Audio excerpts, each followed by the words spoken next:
Mereka ini yang berlindung di belakang nama Habib itu.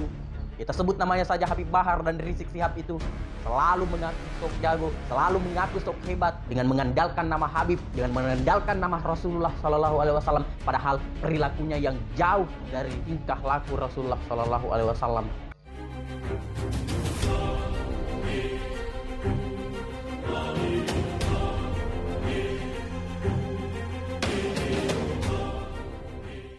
Assalamualaikum warahmatullahi wabarakatuh. Om Swastiastu, Namo Buddhaya, salam kebajikan. Sahabat-sahabat lingkar NKRI yang saya hormati dimanapun Anda berada. Kembali viral di jagat media terkait persoalan tentang Habib dan Gus yang kemudian menimbulkan berbagai polemik antara kelompok-kelompok 212 itu dan kelompok garis ormas moderat antara NU dan 212. Tapi sebenarnya ketika kita berbicara tentang pertikaian antara kelompok 212 itu dan kelompok moderat NU itu sudah lama terjadi, sudah beberapa tahun ke belakang perseteruan mereka.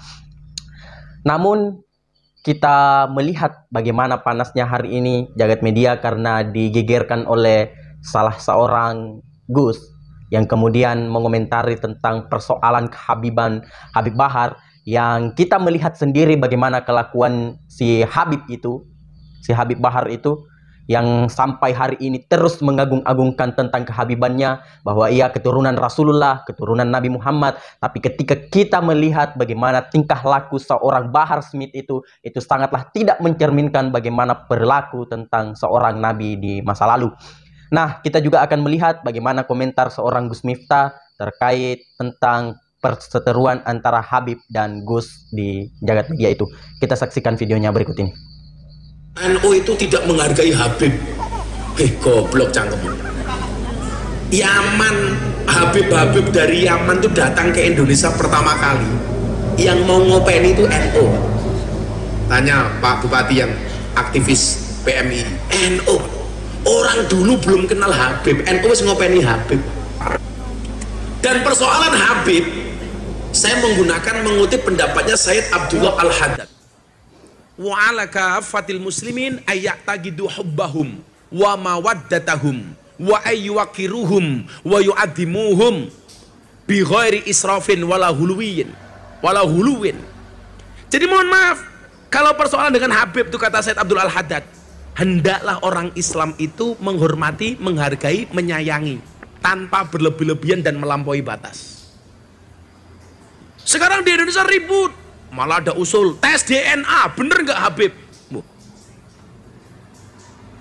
Kalau yang bener-bener Habib, kowe wani apa ngomong Habib Lutfi tes DNA, bacok cangkemmu kuwi kok cetha wong apik itu loh. Tapi lah saya ngaku-ngaku Habib, mungkin perlu Pak Bupati. Kenapa? Karena mencoreng nama baik Habib itu sendiri. Saya itu mohon maaf Bu, saya itu sering banget berseberangan dengan para habaib.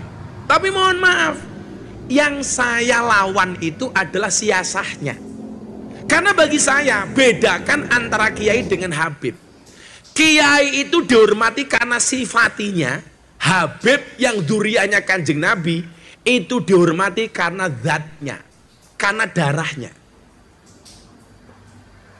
Persoalan dia duriah Kanjeng Nabi wajib dihormati, tapi siasahnya tidak wajib ditaati.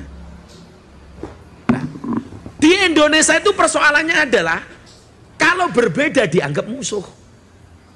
Padahal beda itu boleh, yang nggak boleh itu bercerai-berai. Maka wa'tasimu bihablillahi jami'an wala tafarraqu. Nah, itulah tadi video dan tanggapan dari Gus Miftah terkait dengan persoalan Habib yang kini menjadi perbincangan di jagat media. Bahkan sampai hari ini itu suasananya masih memanas.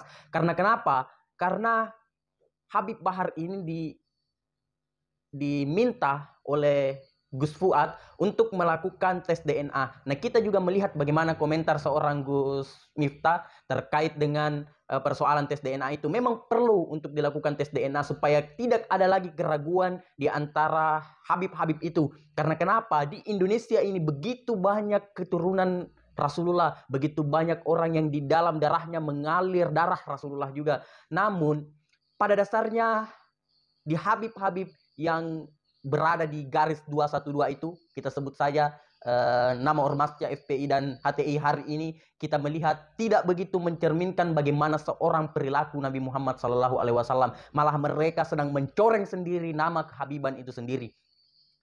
Sedangkan kita juga melihat bagaimana ada salah satu seorang yang memang jelas bahwa ia adalah keturunan Rasulullah, tapi ia tidak mau menyematkan nama Habib di dalam namanya. Karena kenapa? Beban moral yang begitu tinggi ketika kita dianggap seorang Habib karena keturunan Rasulullah, beban moral yang begitu besar yang harus dipikul, yang harus dibawa oleh seseorang tersebut ketika ia menyematkan nama Habib di dalam namanya. Salah satu contohnya adalah Prof. Quraisy Shihab. Ia sudah terbukti secara ilmiah bahwa ia adalah keturunan dari Rasulullah SAW. Namun ia tidak mau menyematkan nama Habib di depan namanya. Karena kenapa? Beban moral itu yang cukup besar, yang cukup kuat, yang cukup tinggi untuk kita pikul selama ini ketika kita menyematkan nama Habib. Mereka ini yang berlindung di belakang nama Habib itu, kita sebut namanya saja Habib Bahar dan Rizik Sihab itu, selalu mengaku sok jago, selalu mengaku sok hebat dengan perilakunya selama ini, dengan mengandalkan nama Habib, dengan mengandalkan nama Rasulullah SAW, padahal perilakunya yang jauh dari tingkah laku Rasulullah SAW. Mungkin demikian. Wallahul muwaffiq ila aqwamit thoriq. Wassalamualaikum warahmatullahi wabarakatuh.